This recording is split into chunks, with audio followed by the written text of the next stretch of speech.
It was New Year's Eve. It was back in 1994, and I found a lump in the shower. I hadn't had my full exam yet.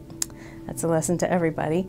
So she got me in for a full exam, wanted to send me for a mammogram because she didn't like what she was palpating either. It was huge, actually. It was about, you know, this big, what I was feeling. It was hard and it was large, and so she got me in for a mammogram, but just in case, she decided to get my blood drawn for a pregnancy test at the same time. And the pregnancy test comes up positive.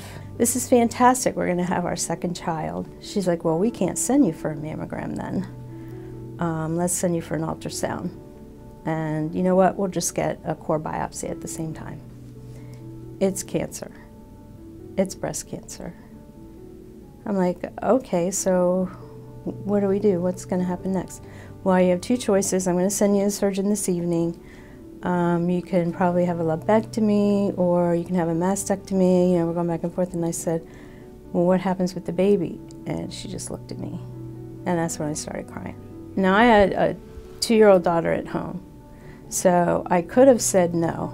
I could have waited it out, started treatment later, and tried to keep this child, but I was thinking of my 2-year-old daughter, and I didn't want her to grow up, possibly without me.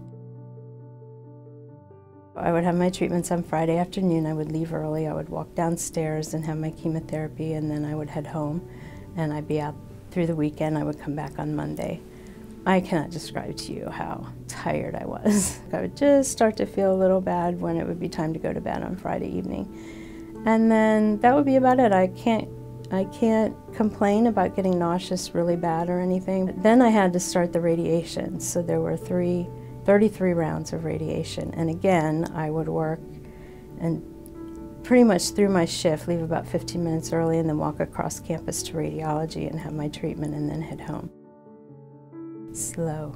I pretty much went to bed at the same time as my toddler. There's the early menopause thing and whether or not it comes back. You have all that going on as a young survivor, and people around you don't see it anymore. Your hair's coming back, you're fine. Why aren't you over this? And it just takes a lot longer to come back from all that treatment.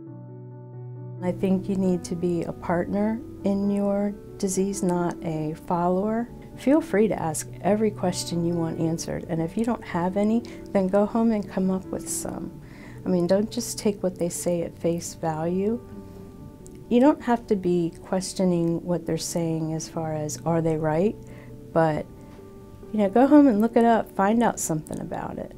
They don't mind. They'd rather you be involved with the treatment. I was diagnosed a second time in 2015, which is 20 years out from my first diagnosis. I don't want to scare anybody, but you're never quite out of the woods. You always have to keep going back and getting those mammograms. I never forget the day they contacted me to do research grants, to sit on committees, to be an advocate on a research grant, just to review them. The scientists were like, what are these advocates doing here? Now they're like, where's our advocate? We need to talk to her. It's just changed so much. They appreciate so much. Now they're like, we need to talk to an advocate to find out if this is something that they would be interested in.